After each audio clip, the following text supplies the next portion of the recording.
Bien, vamos a continuar con lo que estábamos haciendo. Bueno, un poco para recapitular, esencialmente lo que hemos hecho en la anterior clase es definir lo que eran las clases de diferenciabilidad, ¿no? Específicamente la clase C1, la clase de diferenciabilidad C1, ¿no? Y sintéticamente, solo para recordar, la idea es que tenemos un espacio, una función entre espacios vectoriales normados, ¿no? Entre un abierto, obviamente aquí siempre U va a ser abierto, ¿no? ¿Sí? Y además estamos suponiendo que mi función eh, f es derivable. Cuando digo derivable o diferenciable, ¿no? Estoy definiéndome a todo su dominio, ¿no? Entonces, a partir de ahí hemos dicho de que aparece una función que se llama la derivada, la función derivada, ¿no? Que es una función que aplica a cada punto del dominio un elemento de este espacio, ¿no? Del espacio de las transformaciones lineales, ¿no? Y habíamos dicho que f es de clase C1, ¿no? Cuando esta función es continua, ¿no? Entonces, si esta función f' es continua en U, ¿no? Eh, en U. Entonces decíamos, en ese caso, es que decíamos que F es de clase C1, ¿no? Es de clase, en realidad el nombre completo es de clase C1 en U, ¿no? Y eso generalmente se va a escribir como F pertenece a C1, ¿no? Y para ser más específicos, C1 de U, ¿no? Aunque generalmente se omite esto porque se entiende el contexto en el que estamos, ¿no? Entonces solo voy a colocar C1, ¿no? Entonces eso es lo que habíamos definido, ¿no? Y a partir de eso nos habíamos preguntado qué sucedía respecto a la diferenciabilidad de esta función, ¿no? Entonces ahí, por eso es que y ahí era donde aparecía el concepto de ser una función eh, dos veces derivable, ¿no? Entonces habíamos dicho que f, ¿no? Es dos veces diferenciable, ¿no? En un x, ¿no? Si la derivada, ¿no? Es diferenciable en ese x. Es diferenciable en x, ¿no? Porque f ya es diferenciable en todo u. Entonces yo me estoy preguntando de la diferenciabilidad en x, ¿no? Y a partir del hecho de que una función, bueno, y algo que de ahí nosotros teníamos que la derivada de la derivada, que es lo que llamábamos la segunda derivada, ¿no? Que es nada más que esto, ¿no? En un x lo íbamos a denotar de esta manera, ¿no? F segunda de x. Y esto no es nada más que un elemento del espacio de las transformaciones lineales de E, que es el espacio normado, a este, ¿no? Es decir, de E en el F, ahí. Pero habíamos dicho que esto no es nada más que esto es isomorfo, y es lo que habíamos demostrado en la anterior clase, al espacio de las aplicaciones bilineales, ¿no? A las aplicaciones bilineales de E en F, ¿no? Es decir, que teníamos que considerar la segunda derivada, ¿no? O que era más conveniente para los efectos de lo que vamos a hacer, considerar la segunda derivada como una aplicación bilineal. La segunda derivada de x va a ser una transformación bilineal E por E en F. Y es bilineal, ¿no? Esa es la convención a la que hemos llegado al final de cuentas de la clase anterior, ¿no? Y de aquí, y bueno, ya habíamos quedado, ¿no? Habíamos, bueno, y además, ¿no?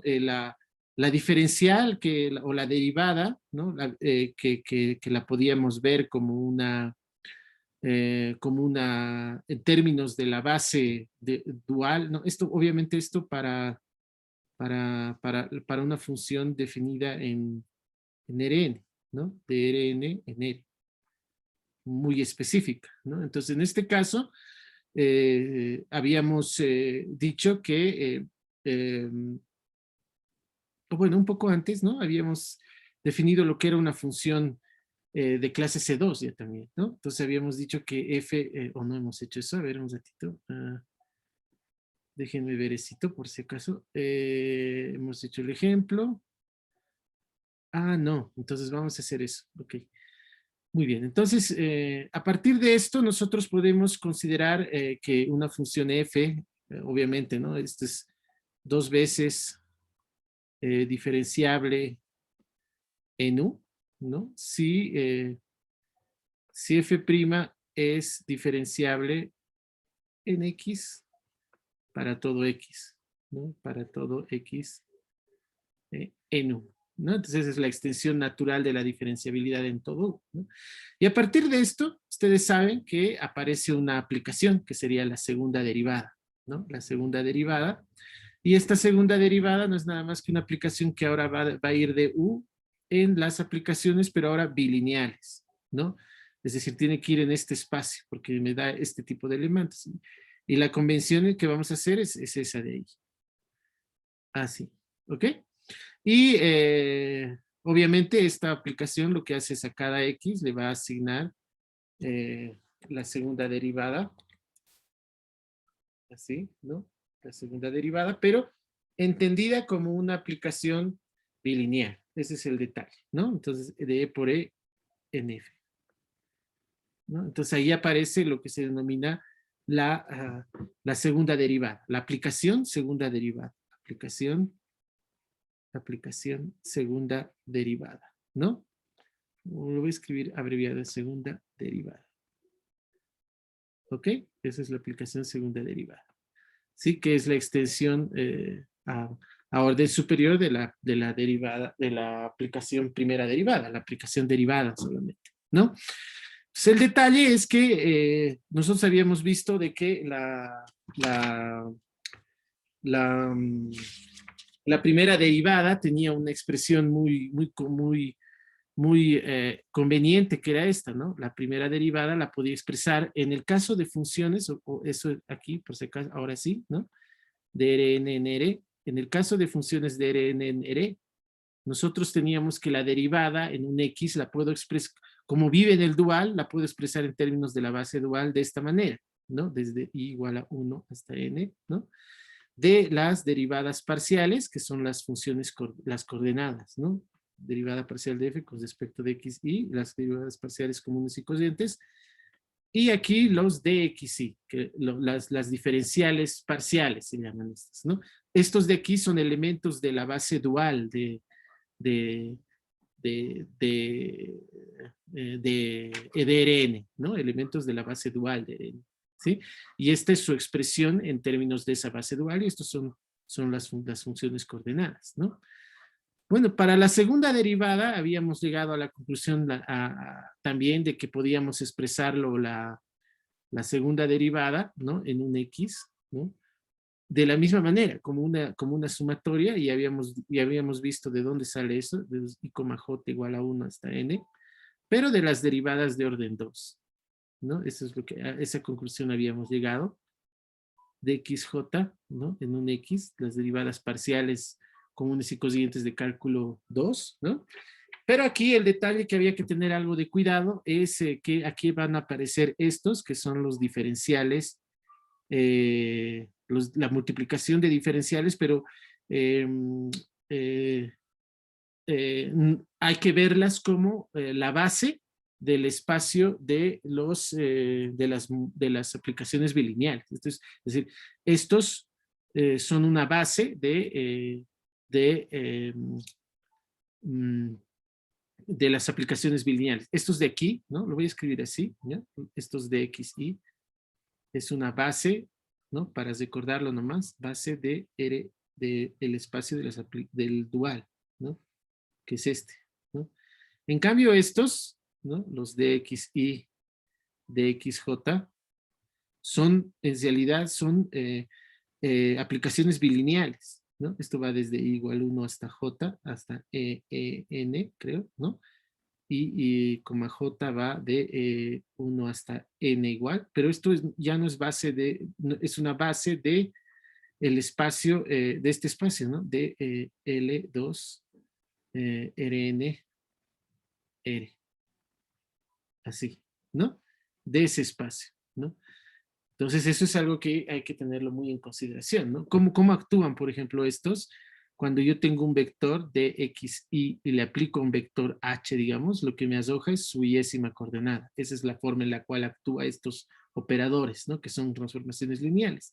En cambio, lo que hace es actuar sobre pares ordenados, ¿no? Porque es una aplicación bilineal.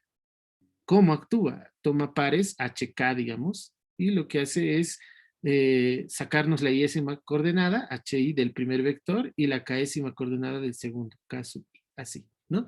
Esa es la forma en la cual van a funcionar cuando yo a esto le aplique el HK, ¿no? Entonces, eso más que todo para un poco recapitular lo que habíamos hecho la última vez, ¿no? De que podemos escribirlo la primera derivada así, la segunda derivada así, y vamos a ver cómo ahora esto lo puedo ir todavía generalizando para otros contextos más amplios, ¿no? Entonces, lo que vamos a ver ahora son lo que son las derivadas de orden superior ahora, ¿no? Y lo vamos a ver inductivamente, ¿no? Es decir, vamos a extender lo que acabamos de hacer, pero a un orden arbitrario, ¿no? Es decir, no solamente hasta el orden 2, ¿no? Y la forma que vamos a hacer eso, ¿no? Es, como les digo, inductivamente, lo que vamos a suponer, ¿no? Es que vamos a partir de una función, ¿no? Bueno, voy a hacerlo con brillo, ¿no? Y vamos a partir de una función nuevamente de U, subconjunto de E, espacio vectorial normado, en F, espacio vectorial normado, ¿no? Sí, y vamos a suponer que es K menos 1 veces diferenciable, ¿no? Es decir, voy a comenzar a utilizar la diferenciabilidad como lo hemos entendido aquí. O sea, 2 veces diferenciable en U quiere decir que la derivada es diferenciable en X para todo X en U, ¿no? Entonces, si yo digo que F es K menos 1 veces diferenciable, entonces sea F, ¿no? K menos 1 veces diferenciables. Una función, ¿no? K menos 1 veces diferenciable. Y cuando digo diferenciable, se entiende que estoy hablando de diferenciable en todo el U, ¿no? Aunque luego se puede esto un poco flexibilizar, ¿no? Y cortar este U a un entorno de algún X particular, pero nosotros lo vamos a ver ahí nomás, ¿ya? Entonces, es K menos 1 veces diferenciable, ¿no? Entonces, imaginen K igual a 2. Entonces, ahí tengo una vez diferenciable. K igual a 3, 2 veces diferenciable. K igual a 4, 3 veces. Entonces, así es como tengo que entender esta definición, inductivamente, ¿no? Entonces, ¿esto qué quiere decir que sea K menos 1 veces diferenciable? Como hemos dicho, como hemos visto aquí, se refiere a que existe la derivada en todo punto de U, ¿no? En este caso, lo que va a existir es la K menos unésima derivada, ¿no? Entonces, ¿no? Entonces, lo que va a existir, existe la, eh, la K menos unésima derivada. Entonces, ustedes ya tienen que ir pensando en qué significa eso para K igual a 2, K igual a... Porque aquí K en realidad puedo ir desde el 1, pero cuando tengo K igual a 1 tendría 0 veces diferenciable y eso es lo mismo que decir continuidad, ¿ya? Entonces, por convención. Entonces, existe la Késima derivada, ¿no? Que lo vamos a escribir como, lo voy a escribir aquí abajo, ¿no? Sería así, F, K menos 1, ¿no? La Késima derivada, pero en todo U. Eso significa diferenciable. En todo el conjunto va a existir la K menos unésima derivada, pero esa derivada va a tener que ir, y esto es lo que voy a explicar enseguida con algo de detalle, va a ir, ya no, ¿cuál sería la extensión natural? ¿No? Entonces, si yo estoy hablando de aplicación aquí lineal para la primera derivada y bilineal para la segunda, ¿no? La tercera, naturalmente, uno tendría que pensar en una aplicación trilineal, pero tenemos que eso explicarlo, ¿no? Entonces, nosotros vamos a pensar en la K menos unésima derivada, ¿no? Como una aplicación K menos un lineal. Y eso quiere decir que va a estar en este espacio, el espacio de las aplicaciones K menos un lineales de E en F. Así la vamos a entender a la K menos unésima derivada, ¿no? Es decir, que cae en este conjunto. La K menos unésima derivada van a ser evaluadas en un X, van a caer acá, ¿sí? Y a partir de eso, de esa consideración, vamos a ver qué sucede con la siguiente derivada. ¿Listo? Muy bien. Entonces, la idea es definir ahora lo que va a significar que una función sea k veces diferenciable en un punto, ¿no? Entonces, la primera definición pertinente es que vamos a decir que f es k veces, ¿no?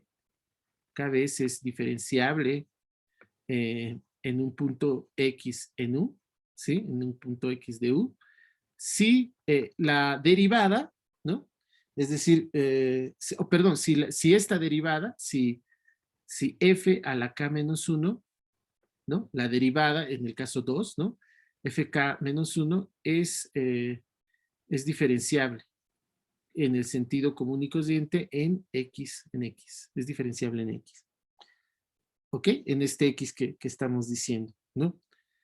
En x que pertenece a 1, ¿no? ¿Y esto qué significa? Entonces, ¿no? Entonces, ¿no? Existe, va a existir, existe la derivada de este de aquí, ¿no?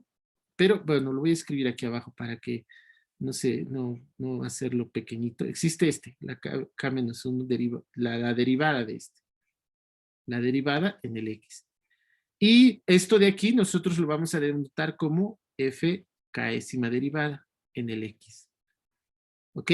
Pero por definición de derivada, esto tiene que caer en el espacio de las transformaciones lineales del dominio del dominio de la función, es decir, L de E, de todo el dominio, ¿no? Del ambiente, ¿no?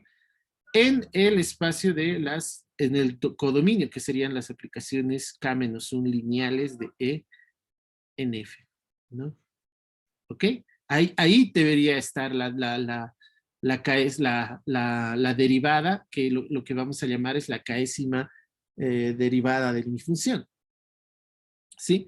Entonces, pero el detalle es que ahora nosotros vamos a hacer algo que vamos a repetir, o vamos a extender lo que hemos hecho en la anterior clase con las aplicaciones, con el isomorfismo ¿no? Que les había hablado aquí. ¿Dónde está? Aquí, este isomorfismo que lo hemos visto aquí. Ese de ahí. ¿No? Ese isomorfismo ahora lo vamos a extender, ¿no? Y lo vamos a extender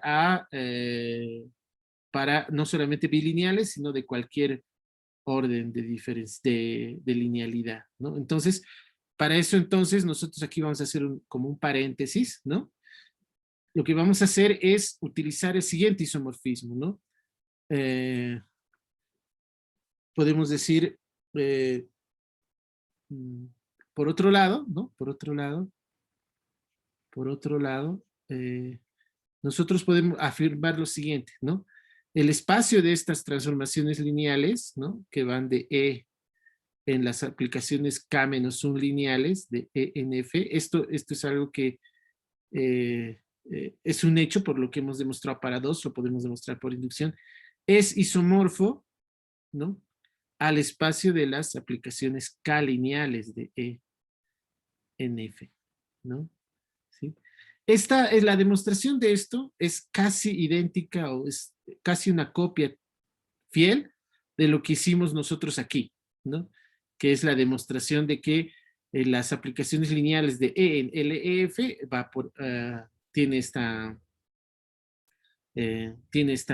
se da este isomorfismo y lo hemos demostrado aquí, ¿se acuerdan? Entonces yo les voy a pedir que ustedes verifiquen eso. Lo único que les voy a adelantar, digamos, es cuál es el isomorfismo, ¿no? O sea, cómo en este caso funcionaría eh, eh,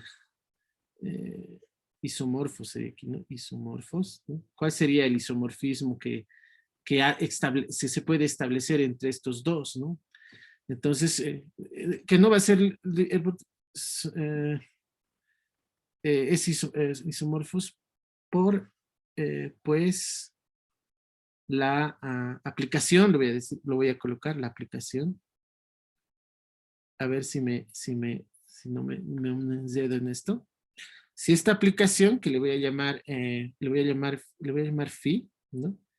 Que va a ir de este espacio, bueno, lo voy a escribir, ¿no? Que va de este espacio en este espacio, así. A ver, vamos a ver si no nos enredamos, ¿no? En este de aquí tiene que venir, aquí, así, E, F.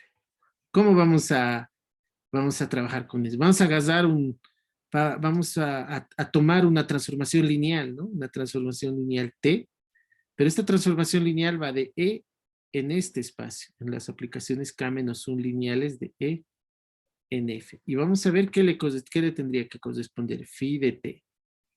Phi de T. ¿Quién tendría que ser phi de T? O si prefieren, T sombrerito, ¿no? Le voy a llamar T sombrerito, ese va a ser su otro nombre, ¿no? Pero este lo tengo que definir como una aplicación K-lineal. Esta es una aplicación lineal y esta es una aplicación, tiene que ser una aplicación K-lineal. Tiene que ir E por, y así sucesivamente, por E en F. Así. ¿Sí? Entonces, ¿cómo con la ayuda de este T, que ya es una aplicación lineal, puedo hacer esto? Entonces, tengo que un poco ver cómo ha funcionado en el caso de las aplicaciones lineales, ¿no? En el caso de las aplicaciones lineales, si se acuerdan, la aplicación era así, ¿no? Phi de T, a cada HK, fíjense, HK le aplicaba primero T en el H y luego el K que también era lineal, porque ya estaba aquí, ¿no ven? Entonces lo mismo vamos a hacer, es casi lo mismo, ¿sí? Entonces lo que hacemos aquí es agarrar un vector aquí, H1, así, hasta H sub n, así, ¿no? Y lo que vamos a hacer es aplicarle, ¿quién? El que vamos a, bueno, miren, no me ha alcanzado el espacio, pero no importa, lo voy a mover un poquito, ¿ya? Porque no me va a alcanzar, sino ahí, así. ¿Qué va a darnos? Va a darnos la aplicación T de este, o bueno, T sombrerito en realidad, ¿no? Eh, eh, bueno, de este de aquí, así, H1 hasta HN. ¿Cómo va a funcionar? Primero, al primerito, al H1, le voy a aplicar el T, que es una transformación lineal. Entonces, T del H1, voy a tener T de H1, así, ¿ve? Pero fíjense que este T de H1 cae en las aplicaciones K-1 lineales. Entonces, como ya lo he usado el primero, me quedan todos los demás para aplicar. Entonces, este de aquí ya es una aplicación K-1 lineal, porque así nace, ¿no? K-1 lineal, así. Ya está ahí ese elemento, ¿no? Entonces, lo que voy a hacer es, como es un elemento de aquí, le voy a aplicar, pero le voy a aplicar a todos los demás, que sería el H2, y así sucesivamente hasta el HN. Y está bien, porque fíjense que aquí hay N-1 entradas, ¿no? Entonces, de esa manera nosotros podemos, ahora sí lo acomodaré bien, de esa manera nosotros podemos definir esta aplicación que va a establecer ese isomorfismo, ¿no? Entonces, yo les voy a pedir que ustedes, como ejercicio, si quieren, ¿no? Puedan asegurarse ahora de que esta aplicación es un isomorfismo, ¿no? La aplicación phi es un isomorfismo, es un isomorfismo. ¿Ok? Eso es un ejercicio, que es más o menos casi copiado del otro, ¿no? Del que hemos hecho para dos ejercicios. ¿Ok? Entonces eso es, les voy a pedir que ustedes lo hagan, ¿no? Pero gracias a este ejercicio, bueno, gracias a este isomorfismo podemos realizar esta identificación, ¿no? De donde nosotros podemos considerar, ¿no? De aquí que podemos considerar, lo voy a escribir, ¿no? de aquí que podemos considerar la késima derivada, considerar que nuestra késima derivada, ¿no?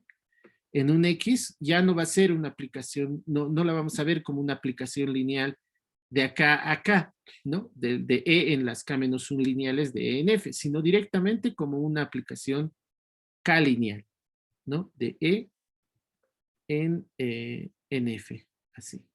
Por este isomorfismo que ustedes tienen que ver que sea un isomorfismo efectivamente. ¿Se dan cuenta?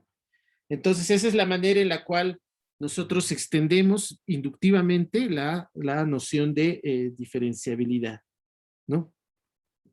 ¿Ok? Entonces, es algo que lo tienen que tener en consideración, ¿sí?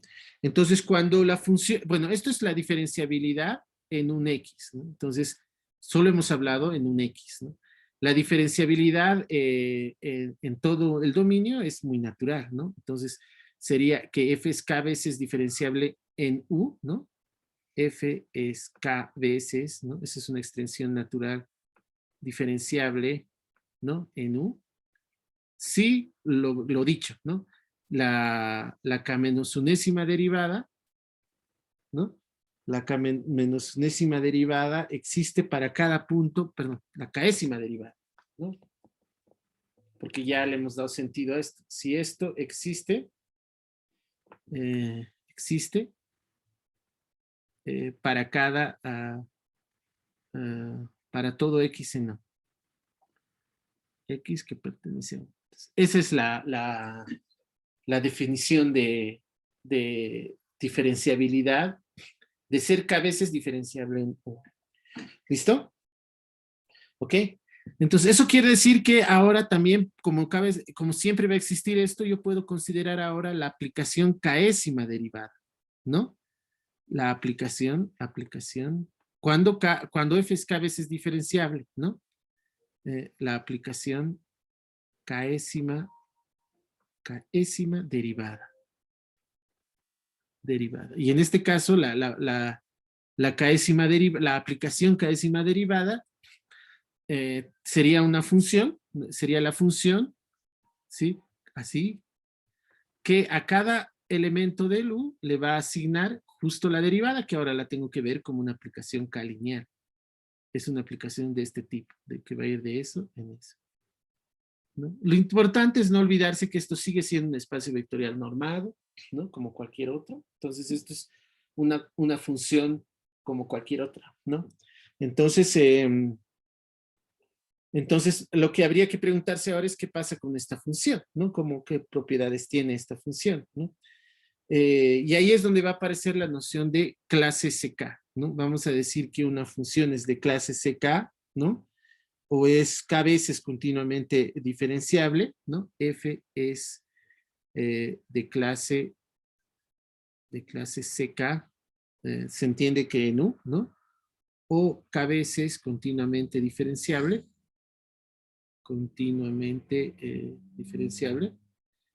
si esta aplicación que acabamos de crear es, es continua, ¿no? Si esta aplicación FK es continua, ¿no? Y eso lo vamos a escribir como que el F pertenece a CK, simplemente, ¿no? Quedando sobreentendido cuál es su dominio y todo lo demás, ¿no? Entonces, esa es la manera en la cual vamos a definir lo que significa ahora la función de clase CK, ¿no? Fíjense que el K es mayor o igual que 0. Entonces, la convención que uno hace, ¿no? La convención, ¿no? Convenimos que C a la 0, ¿no? Se refiere a las funciones continuas, ¿no? A las funciones continuas apenas, ¿no? ¿Ok? Eso más que todo para darle coherencia inductiva, ¿no? A esto, ¿no? Ok, entonces, y con eso nosotros ya tenemos las clases de diferenciabilidad, ¿no? Ahora, en el caso, bueno, y cuando esto sucede siempre, es decir, siempre puedo derivar tantas veces como yo quiera, ¿no? Lo que va a suceder al final va a aparecer también una clase muy importante, ¿no? Que es la clase C infinito, ¿no? Es decir, nosotros podemos considerar esto como un conjunto, aunque aquí nosotros hemos dicho que qué es lo que significa función de clase CK y lo hemos denotado ya en términos como si fuera un conjunto, eh, ¿no? A partir de esa idea, ¿no? Nosotros podemos definir lo que es una función de clase C infinito, ¿no? Como siendo, vamos a definir, ¿no? Diremos que una función es infinitamente derivable, ¿no? Esa es o infinitamente diferenciable. Esa es la terminología que vamos a utilizar, diferenciable. Si nosotros, si esta función es de clase CK, pero para todo K, ¿no? Para todo K, para todo entero positivo K, que pertenece a los naturales, ¿no? Ahí, ¿no? ¿Ok? Eso es lo que vamos a entender por infinitamente diferenciable, ¿no? Y en este caso vamos a escribir F pertenece a C infinito, así. ¿Ok? Es decir, nosotros podemos considerar que C infinito no es nada más que la intersección, C1 intersección C2, así, ¿no? Incluso tengo que, estoy escribiendo mal, ¿no? Es superíndice y además me falta el C0, intersección C1, esto tiene que ir en los naturales incluido el 0, ¿ya? Intersección y así sucesivamente, ¿no? Eso es lo que entenderíamos de esa manera la clase de diferencia, de una función ser infinitamente diferenciable, ¿no? ¿Ok? Por un lado. Ok. Entonces, como les decía, a veces hay que ser un poco preciso, ¿no? Y se tiene que especificar el dominio y el, el codominio, ¿no? Es decir, eso sucede, pero dependiendo del contexto es bueno especificar. Es decir, estrictamente hablando, lo que nosotros hemos llamado como F que pertenece a CK, deberíamos escribirlo como F pertenece a CK, las funciones de clase CK definidas en U y con valores en F. Así es como deberíamos escribirlas estrictamente, ¿no? Siendo excesivamente rigurosos, ¿no? Pero esto solamente se lo hace cuando estamos manejando diferentes funciones definidas en diferentes dominios o codominios, ¿no? Y ahí hay algún riesgo de ambigüedad, ¿no? Por si acaso, ¿no? Ahora, otra cosa importante que tenemos que tener en cuenta a la hora de esto de las clases de diferenciabilidad, ¿no? Es que, y bueno, y eso en realidad lo vamos a ver después, ¿no? Pero lo que va a pasar es que incluso visto esto como un conjunto, ¿no? El conjunto de las aplicaciones de clase CK, ¿no? Eh, vamos a observar o vamos a ver que va a tener una estructura de espacio vectorial, ¿no? Eso todavía no estamos en condiciones de demostrarlo, porque necesitamos una propiedad que es aunque ya hemos visto para la suma, no sé si, no, lo vamos a ver a partir de las propiedades de las operaciones, fundamentalmente, ¿sí? De manera más efectiva, si quiere, ¿no? Porque solo hemos visto de la suma, ¿no?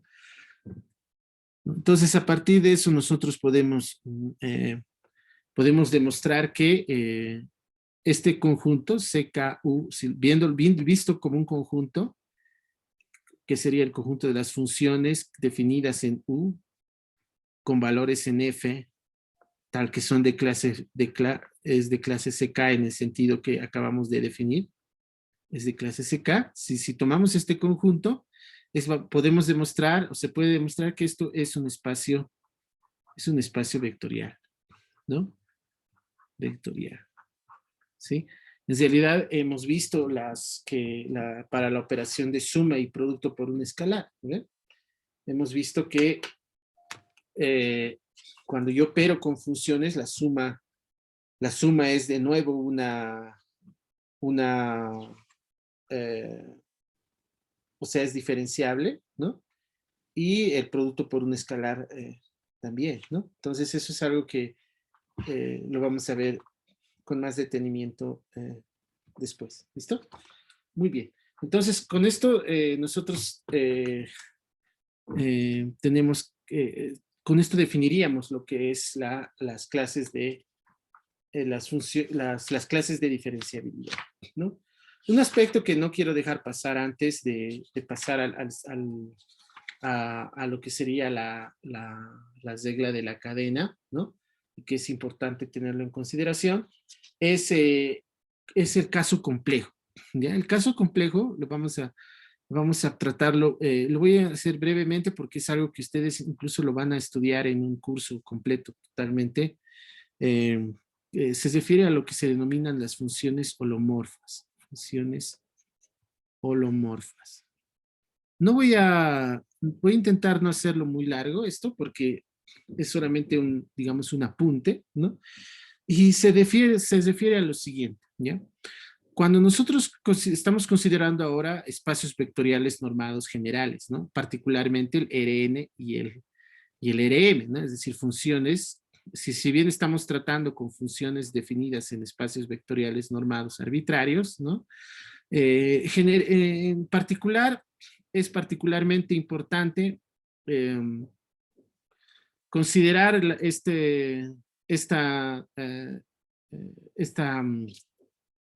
los espacios Rn, ¿no? Este es Rn y este sería, digamos, Rm, ¿no? Pero hay un paso particularmente importante también para nosotros, que es cuando consideramos R2 y R2 en los dos, ¿no? Es decir, R2, funciones que van de R2 y en R2. Entonces, ahí nosotros nuevamente tenemos las nociones comunes y corrientes de diferenciabilidad que estamos haciendo, es decir, la derivada sería una transformación lineal, ¿no? Sin embargo, aquí hay un detalle que es interesante, hay que considerarlo, ¿no? Podemos hacer un análisis, podemos desarrollar el análisis en este contexto de las aplicaciones de R2 en R2, ¿sí? Muy similar a lo que uno hacía en análisis en cálculo real de variables reales, es decir, de R en R, ¿no? Si ustedes recuerdan, ¿no? Cuando uno estudia las funciones reales de variables real, ¿no? Digamos U de R en R, solo para recordar, ¿no? Así. La derivada la definíamos así, ¿no? F' de X igual al límite cuando, digamos, H tiende a 0, ¿no? De F de X más H menos F de X, ¿sí? Sobre H, ¿no? Así es como definíamos la derivada a partir de la idea de tasa de cambio, ¿no? Y en realidad esto tenía todo el sentido porque en R nosotros podemos efectuar una división, ¿no? Es decir, podemos comparar cantidades a partir del cociente, ¿no? Y es de ahí que sale la interpretación de la derivada como una tasa de cambio, ¿no? Sin embargo, eso ya no se puede hacer como hemos visto aquí en R2, propiamente en Rn o en Rm, ¿no ves? Para hacerlo, nosotros hemos tenido que dar una vuelta y pasar por lo que era una transformación lineal, ¿no? A lo más a lo que hemos llegado, ¿no? Es a esta expresión, en el caso que nos ocupa, es el de tomar la derivada, ¿no? En un h y calcularla a partir de un límite parecido a este, pero no exactamente del mismo tipo, ¿no? Donde hacemos esta división, x más th menos f de x, ¿no? sobre t.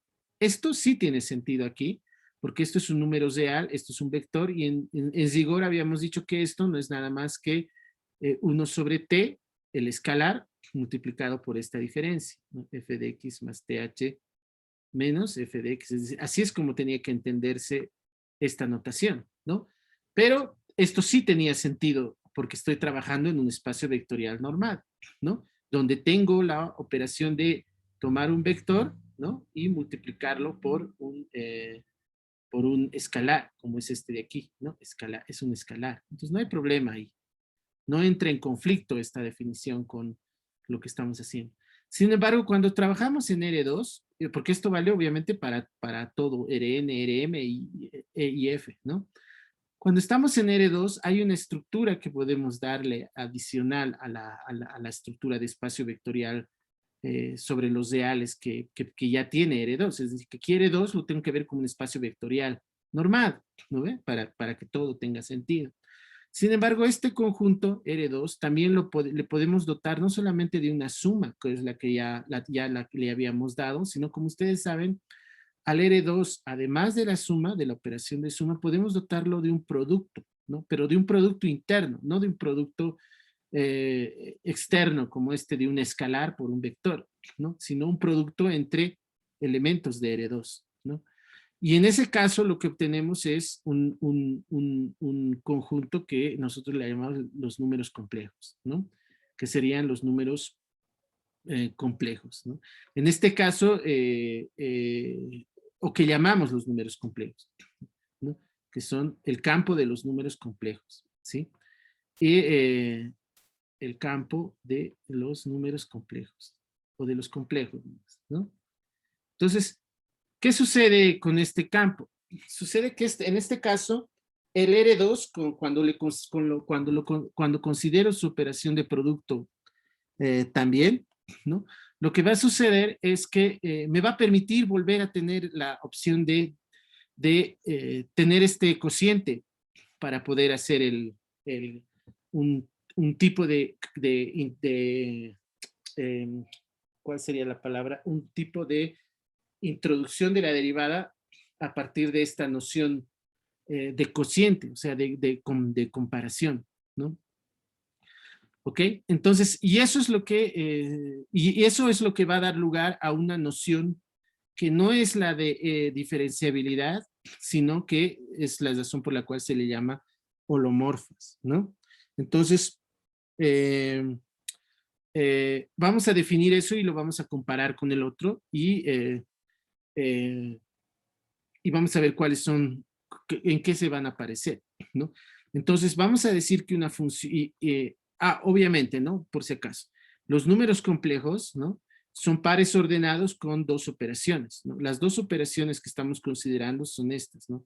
Si yo agarro un par X, Y, ¿no? Y le sumo el par, digamos, AB, por decir, ¿no? Entonces, lo que hacemos es la suma puntual. Esta es la suma no, común y corriente de coordenada, que proviene ya del hecho de que lo puedo ver como un espacio vectorial, ¿no? Y el producto es lo que es el producto complejo, que ustedes lo conocen, ¿no? Que es el producto cruzado, ¿no? Entonces, el primero es X por A menos Y por B, ¿no? Y el segundo es X por B más Y por A, ¿no? Así es como se define la operación, las dos operaciones, la operación de producto que lo va a convertir a este R2 en un campo, ¿no? Es decir, en lo que vamos a llamar el campo de los números complejos, ¿no? Y a partir de estas dos operaciones, lo que va a suceder es que va a haber un elemento muy particular, ¿no? Lo que vamos a hacer es, primero que vamos a ahora identificar además dentro de este conjunto a los números reales, ¿sí? Y particularmente, no, bueno, los números reales van a ser los números que van a tener esta forma, x, 0, ¿ya? Obviamente aquí el x, y, a, b son números reales, ¿no? Entonces, estos números estos números complejos, ¿no? Estos pares de esta forma, en este conjunto son los que llamamos los números reales y los vamos a escribir directamente así, ¿no? De ahí que, por ejemplo, el 1,0 lo vamos a escribir como el 1 nomás, ¿no? Es una identificación en realidad, ¿no? Entonces, a partir de esa identificación, lo que se observa, y supongo que ustedes lo han hecho en álgebra, ¿no? Es que cuando multiplicamos este número complejo por este número complejo, 0,1, ¿no? Nosotros obtenemos justamente por la operación que estamos considerando, ¿no? Vamos a obtener justamente el número, a ver, un ratito me estoy equivocando aquí, el número, el par menos 1,0, que por lo que acabo de decirles, eso se identifica con el número real menos 1, ¿no? Los que tienen segunda coordenada 0, los voy a identificar con el número real que corresponde, ¿no? Eso hace que este sea un elemento muy particular, ¿no? Y al cual le vamos a poner un nombre, y el nombre, y ahí aparece lo que llamamos la unidad imaginaria. La unidad imaginaria es justamente el que vamos a llamar el número complejo, que es de la forma 0,1. ¿Ok? Y esta unidad imaginaria tiene a partir de esto una particularidad, y es que cuando yo la multiplico ella por sí misma, o si prefieren, la elevo al cuadrado, ¿no? Me da exactamente el menos 1, 0, que lo identifico con el número menos 1. Y este ya es un punto de inflexión respecto a lo que sucedía con los números reales, ¿no? Donde, por ejemplo, las funciones cuando agarraba números reales y los elevaba al cuadrado, siempre me daban números positivos, ¿no? Lo que llamaba entonces números positivos. Aquí en los números complejos sucede algo como esto, ¿no? Solo que no hay que apresurarse en conclusiones, no es algo que tenga eh, que tenga que osorizarnos, porque en primer lugar no estamos en los números reales, estamos en otro conjunto, ¿no? Otra cosa es que ciertos elementos de ese conjunto los estamos identificando con los reales, ¿no? Con algunos reales, ¿no? Pero no estamos en los reales. Entonces esto no tiene nada de extraordinario en realidad, ¿no? Es más que todo, tiene más que todo un origen histórico el término imaginario, ¿no? Que ustedes lo pueden indagar en la Wikipedia, ¿no? De dónde viene el término unidad imaginaria, ¿no? Tiene que ver con la historia, fundamentalmente, ¿no? El hecho de que históricamente estos números no fueron muy bien aceptados inicialmente, ¿no? ¿Ok? ¿No? Y de esto de acá, de estas convenciones que hacemos acá, ¿no? Respecto a los números complejos de esta forma, ¿no? A este número que tiene esta particularidad, ¿no? Es que sucede el hecho de que en realidad todo número complejo que nace como un par ordenado, yo al final de cuentas lo puedo escribir así, como x,0 más perdón, esto sería 0,y, ¿sí? ¿No? Y esto lo puedo escribir simplemente como x, por la convención que estoy haciendo, y este 0,y, en realidad lo puedo escribir de esta forma, lo puedo escribir como y,0 multiplicado por este 0,1 que lo tengo aquí, ¿no? La unidad imaginaria, ¿no? Si hacen la operación, van a tener justamente el y, el 0y, ¿no? La primera coordenada. ¿Quién sería la primera coordenada? Sería 0. La segunda coordenada sería y, ¿no? Y este lo estoy identificando con los números reales, entonces este va a ser solo y. Y este es mi unidad imaginaria, que es el i, ¿no? Y de ahí viene esta forma de escribir a los números complejos, ¿no? A partir de esta identidad que hay entre el par ordenado, que es el objeto matemático original, ¿no? Y, y esta forma de escribir como una suma, pero que en realidad no sale del contexto, ¿no? Simplemente incorpora esta unidad imaginaria en la notación, ¿no? Y que es la idea inicial con la cual uno aprende a considerar a los números complejos, ¿no? Como este tipo de sumas, especie de binomios, ¿no? Que donde el i tiene esta particularidad. Entonces, todos los números complejos los puedo considerar como, los puedo escribir ya sea como pares o ya sea como esta forma extendida, digamos, ¿no? Entonces, eso solo para recordarles, ¿no? Que de ahora en adelante vamos a considerar a los números complejos, ¿no? Utilizando esta notación fundamentalmente, ¿no? Es decir, podemos decir que los números complejos son las expresiones formales de este tipo, ¿no? ¿No? Tal que x al cuadrado, perdón, x, y pertenecen a los reales, ¿no? ¿No? Y el i al cuadrado es igual a 1. Entonces, de esta manera las podemos considerar, y donde las operaciones de suma y producto surgen de la extensión natural de las propiedades que tiene X y Y, ¿no? Entonces, con esta forma de introducir a los números complejos, ustedes ya saben que proviene justamente del hecho de considerar a los números complejos desde su origen más natural, que son como pares ordenados con dos operaciones. Pero eso atesiza naturalmente a la idea que siempre uno tiene de los números complejos como este tipo de expresiones, ¿no? Formales, ¿sí? Entonces, dicho eso, lo que vamos a hacer es ahora definir lo que para nosotros va a ser una, eh, una, una función holomorfa, ¿sí? Entonces, la definición, ¿no? La definición sería la siguiente, ¿no? Una función, ¿no?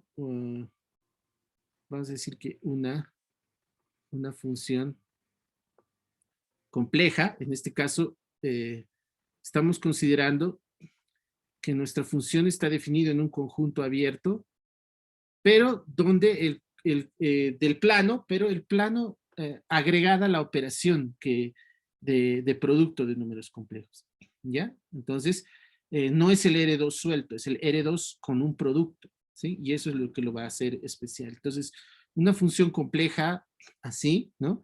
Vamos a decir que es holomorfa, ¿no?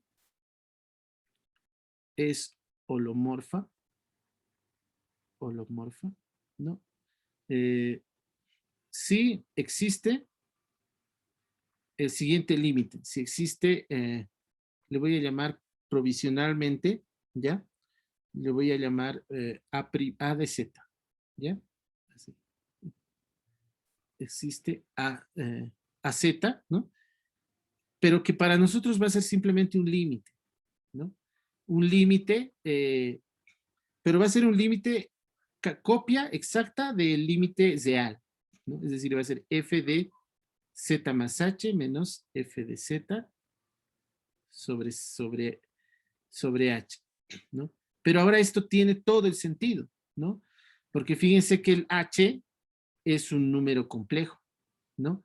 Y el z, perdón, arriba tengo un número complejo, y aquí y acá abajo tengo un número complejo, y como hay multiplicación entre números complejos, también hay cociente, ¿no ven? Entonces, tiene todo el sentido, ¿no? Eso es algo que me olvidé decirles aquí, ¿no? Que si bien, que el hecho de haber definido un producto y que esto sea un campo, ¿no? Automáticamente da lugar a un cociente, ¿no? Entonces, ustedes como ejercicio, ¿no? Deberían poder hallar, ¿no? O eh, poder definir lo que sería un número x más y dividido entre a más y b, ¿no? A partir de esto de aquí, ¿qué sería? ¿No? Entonces, eso automáticamente eso surge, pero del hecho de que yo tengo un producto, porque esto no es otra cosa sino x más y por el inverso de a más y b. Entonces, el problema se reduce a quién es a más y b, quién es el inverso de a más y b a la menos 1, quién es, ¿no?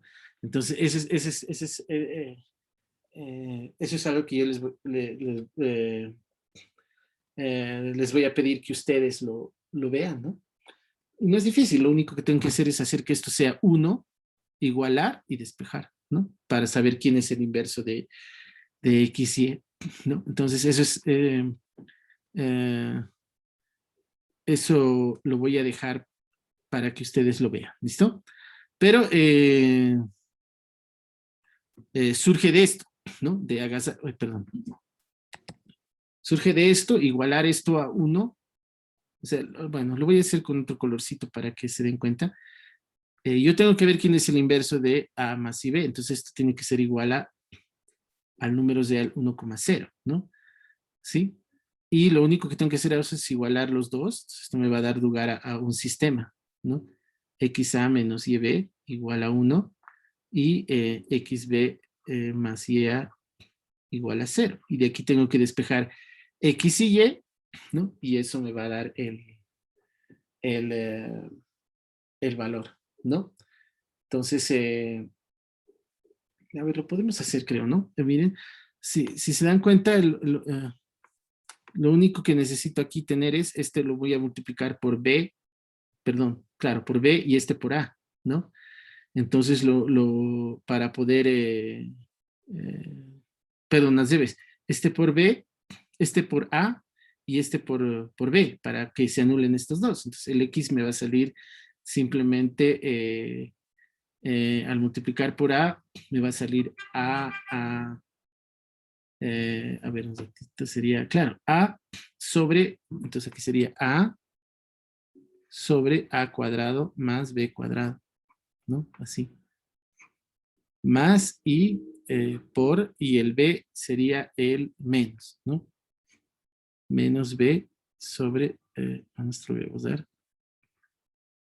menos B sobre A cuadrado más B cuadrado.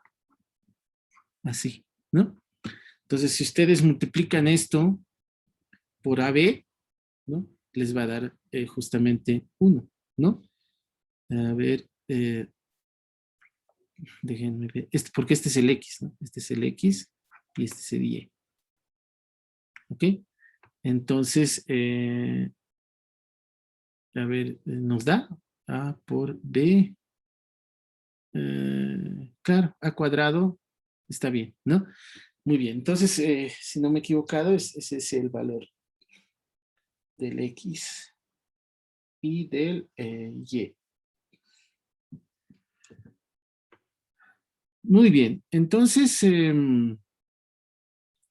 vamos a ver esto. Este es entonces la definición de una función holomorfa, pero esto tiene que valer para todo Z en los números complejos. Así, ¿no? Entonces, para todo Z tiene que cumplirse esta condición, ¿ya? Y ¿cuál es el detalle? El detalle es que esto solamente es posible por la estructura de campo que tiene C. Esto no tiene sentido en R2, ¿no? Solo suelto el R2, sin el producto, no tiene sentido, ¿no? Entonces, solo va a tener sentido ahí, ¿no? Pero esto lo puedo describir también de forma equivalente, también lo puedo describir de una forma muy parecida a lo que nosotros hemos hecho la definición de diferenciabilidad. Es decir, esto es equivalente a decir lo siguiente, que esto lo puedo escribir como f de z más, y AZ, pero ahora multiplicado por el h, ¿no? Es decir, y aquí es donde aparece la transformación lineal, ¿no? Más un de esto, más el r de h, donde el límite del r de h, y esto es exactamente lo mismo, ¿no? Es módulo de h cuando h tiende a 0, es igual a 0. ¿Se dan cuenta? Entonces, lo que sucede es que la noción de ser holomorfa coincide con nuestra noción común y corriente de diferenciabilidad, solamente que la transformación lineal que nosotros tenemos que encontrar o que se determina no es cualquier transformación lineal, es de un tipo muy particular, que es un producto, ¿no? Un producto de números complejos. Es decir, este es el que, con nuestra aplicación derivada, este es el que jugaría el rol de la derivada en Z, evaluado en H, sería esta, ¿no?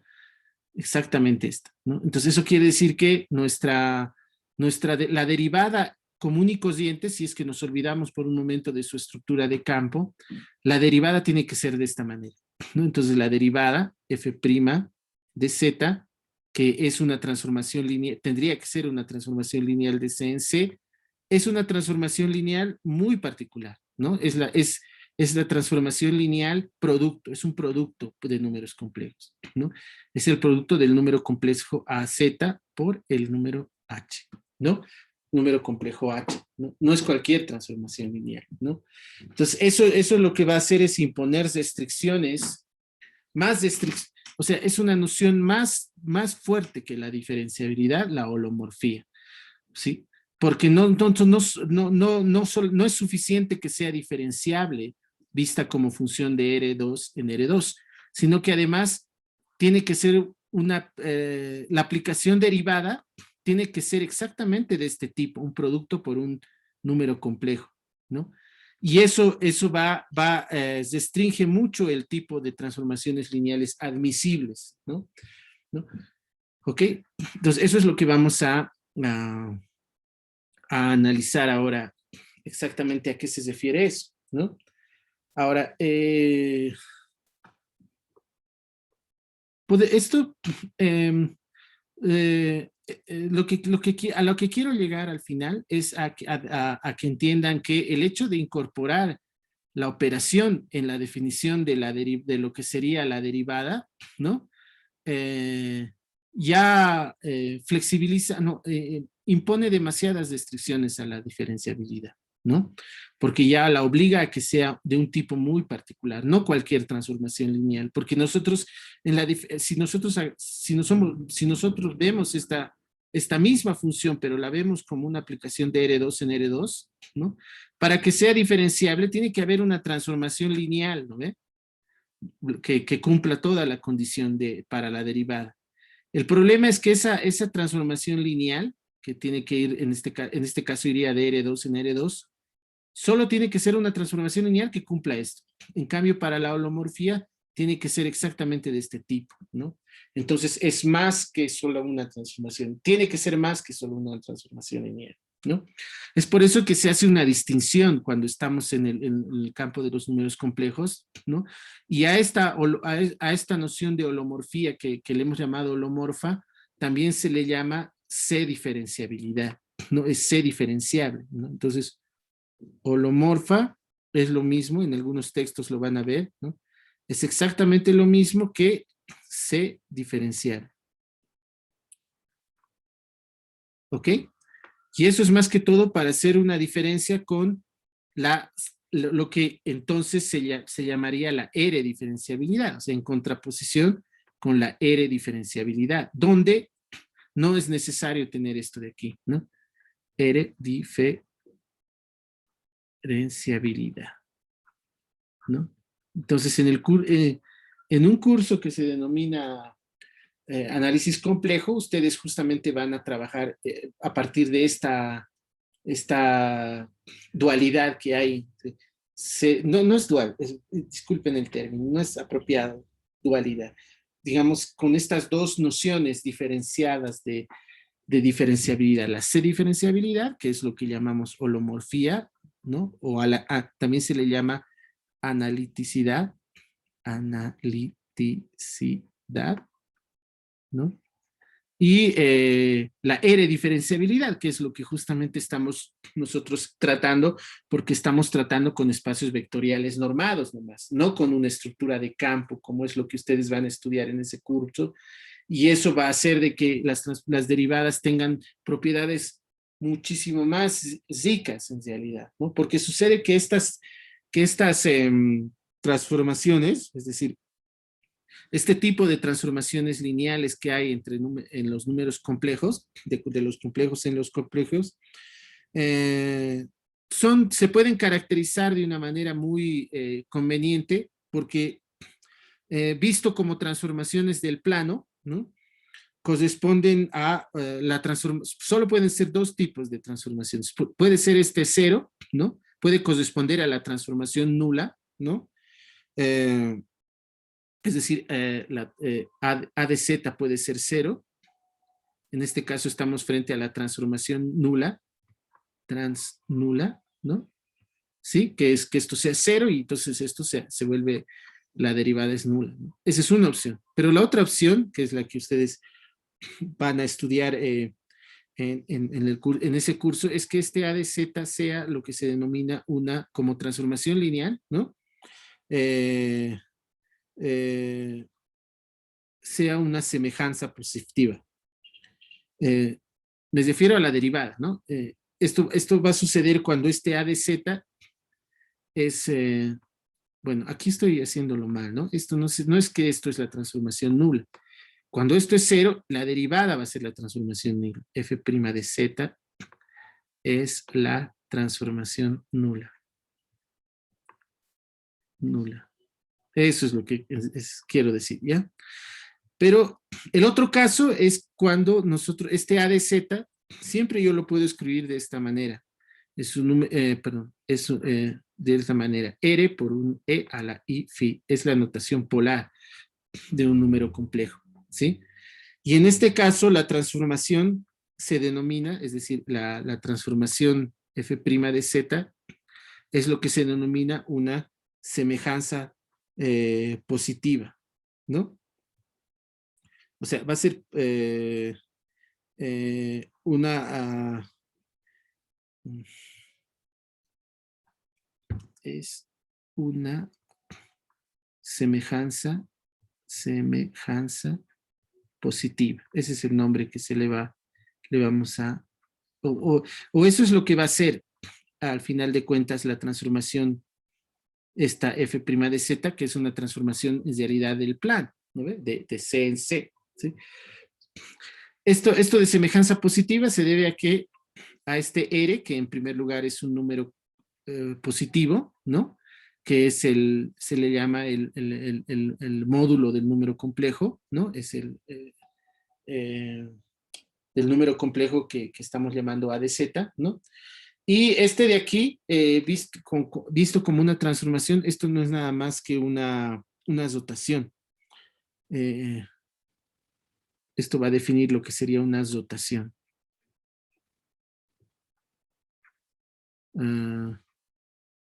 De phi grados, ¿no? Así. Entonces, está totalmente caracterizado el tipo de transformaciones que puede tener, de transformaciones que tienen esta forma, ¿no?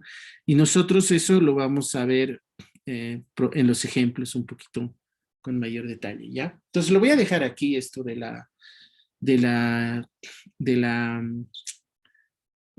diferenciabilidad en el caso complejo, ¿no? Porque es importante tenerlo en consideración porque va a adquirir otro zumbo, ¿no? Imagínense que es como un camino en el cual estamos haciendo análisis en espacios vectoriales normados, pero cuando incorporamos en el caso R2 la operación de producto, entonces se va a bifurcar el análisis, ¿no? Y esto ya se va a ir hacia el análisis complejo, ¿no? Donde ya va a tener otras propiedades también, ¿no? Entonces nosotros vamos a intentar volver a esto de vez en cuando para un poco entender esas particularidades que va a tener la noción de diferenciabilidad en este contexto, ¿no? Pero por el momento lo vamos a dejar ahí, ¿ya? Ahora, finalmente, eso como un apunte antes de cesar, y otro apunte respecto a, volviendo a esto de las clases de diferenciabilidad o a las derivadas de orden superior, ¿no? Si analizamos nuevamente nuestro ejemplo de las funciones de U que van de Rn en R, así, las funciones, analizamos de nuevo este caso particular, ¿no? Nosotros habíamos dicho que la primera derivada, ¿no? Era una función, o la podía escribir como una combinación lineal de las derivadas parciales, ¿no? De orden 1 en la base del dual, ¿no? Y la derivada de orden 2, habíamos dicho que serían las tenía que ver como aplicaciones bilineales, y ahí aparecían las derivadas de orden 2, ¿no? XY de XJ en X. Y aquí aparecía la base de las aplicaciones bilineales, ¿no? Ahora, esta idea, por lo que hemos hecho anteriormente, ¿no? la podemos extender naturalmente a 3, 4 y en general n, ¿no? Entonces, ¿qué es lo que va a pasar? Que ahora nosotros, inductivamente hemos dicho que en caso de que la función f sea n veces diferenciable en u, nosotros habíamos considerado ya la k, o, bueno, hemos dicho k, voy a hacer con k para no confundirlo con este k, ¿no? Ahí, ¿qué es lo que va a aparecer? Va a aparecer la késima derivada. Y en este caso, como acabamos de decir, la késima derivada ya la tengo que ver no como transformación lineal, sino como transformación k-lineal, ¿no? Y en ese caso voy a poder extender, esto es para IJ, ¿no? Era así por si acaso, ¿no? Voy a poder extender esta forma de escribirlo, ¿no?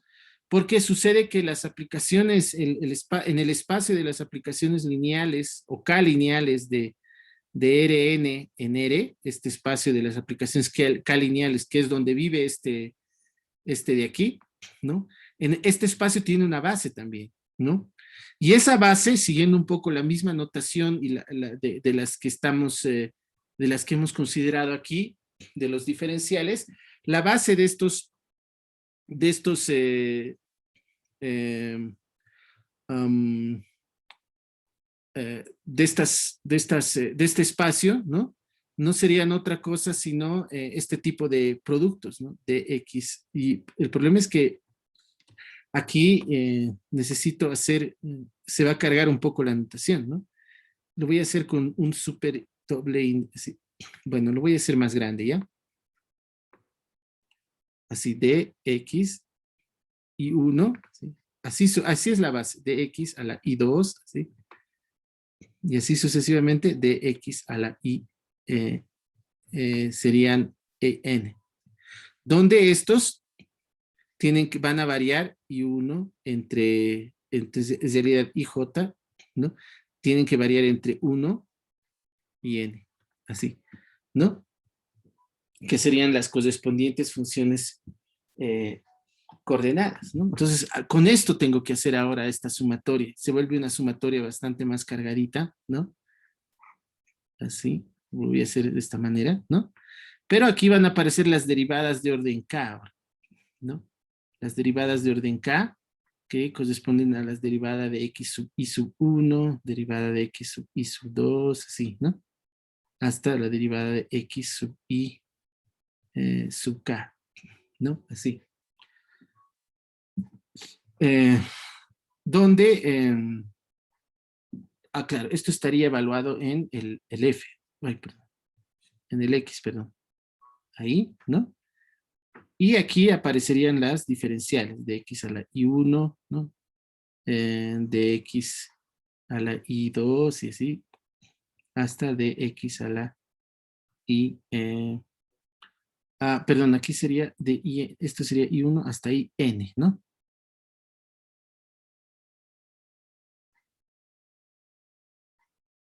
¿No?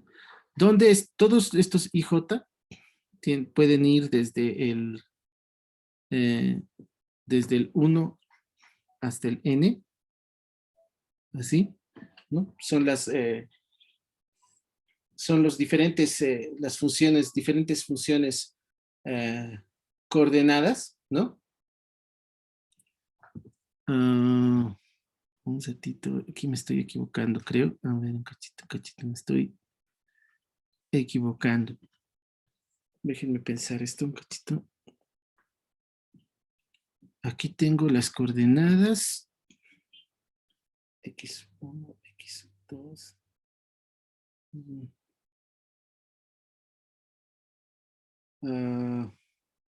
Claro, está bien. Tienen que ser n, ¿no? Aquí son 2, aquí son x sub, y sub n. Entonces esto tendría que ser así, ¿no? Estos I1, I2, todos estos. Voy a escribir bien.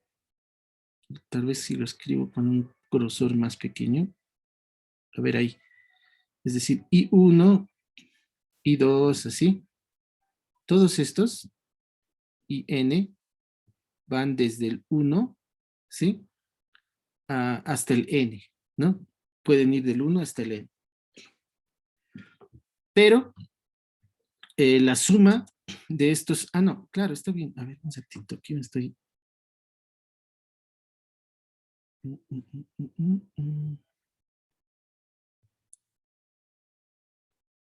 Me estoy confundiendo algo. Esto es hasta el IK nomás. Correcto. Esto es hasta el IK. Me estoy equivocando. ¿No? Esto solamente va hasta el K. Porque estoy hablando de derivadas de orden 2. Entonces tiene que haber solamente 2 o 3 de orden 3, ¿no? 3 derivaciones. No pueden haber el mismo número del n. Me estoy confundiendo. El n es el número de coordenadas. Entonces esto, por favor, corríjanlo. Esto es K. Ahora sí. Y K. K. Y este también es K. ¿Ve? Este está mal. Este es a la K. Así, ¿no? ¿No? Donde en este caso sí los IJ van a ir del 1 al N. ¿Ok? ¿No? Entonces, esto de aquí, así lo puedo escribir, ¿no? Esto va desde el I1 hasta K. Van a ir del 1 al N. Ahora sí está bien, perdón. Del 1 al N. Ahora sí. Entonces, estas combinaciones, todas estas combinaciones son la base de este espacio, ¿no? Entonces, y entonces la derivada de késimo, la késima derivada va a ser, la puedo escribir así, ¿no? Donde estos son lo que ya les había dicho, es la base de, de, de este espacio de las aplicaciones K-lineales, ¿no? ¿Cómo funcionan estos de aquí? Ustedes agarran, por ejemplo, un dx a la I1, ¿no? Dx a la I2, así, dx a la IK. Es un elemento de aquí. Entonces, cuando yo le aplico a un H1, H2, así, hasta un HK, a, un, a una a una K-upla, ¿no? Entonces, cada uno de estos es un vector en Rn, ¿no? Entonces, este H1, por ejemplo, tiene sus coordenadas, sería H1, digamos, 1, H1, 2 y así hasta el H1N.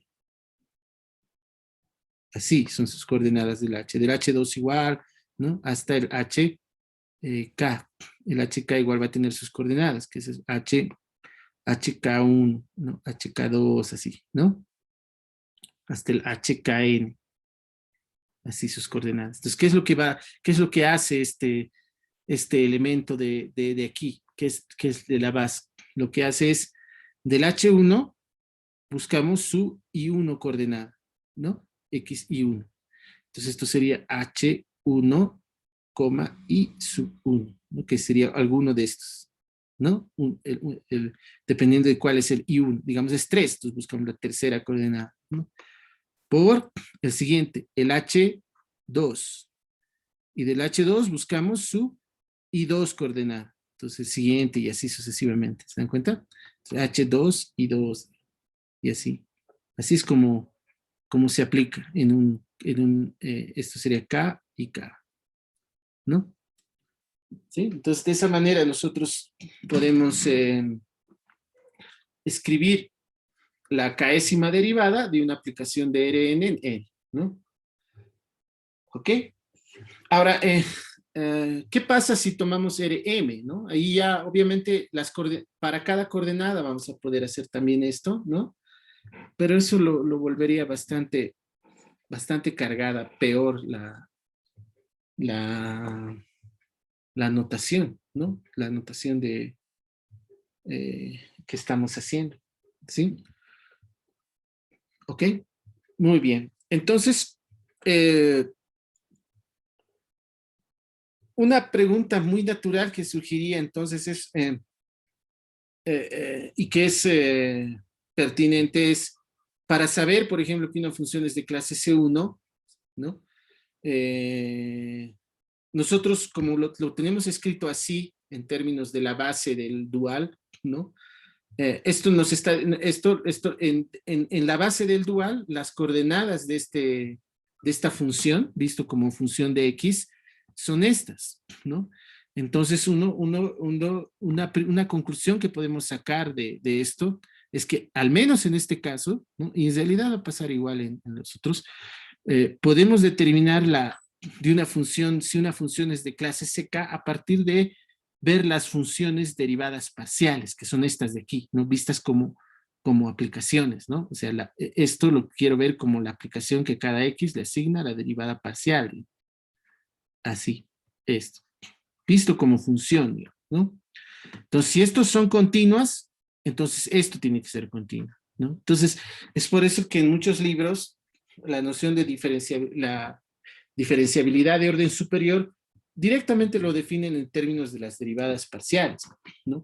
Pero el origen de eso es esto, ¿no? De que estructuralmente son las coordenadas de la aplicación derivada escritas en la base del dual, ¿no? Entonces, si estas aplicaciones son continuas, ¿no? Después son de clase C0, eso automáticamente va a implicar que esta aplicación es continua respecto de X, ¿no? Y por lo tanto que esta función es de clase C1, por ejemplo, ¿no? Pero solamente lo vemos a partir de las derivadas parciales, ¿no? Lo mismo va a pasar aquí.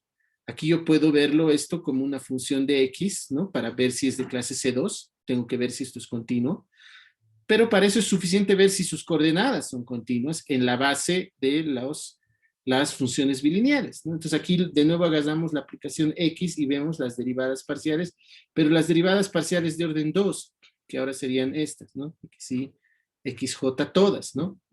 Es decir, aquí va el I va del 1 al N, aquí va del I del 1 al N, ¿no?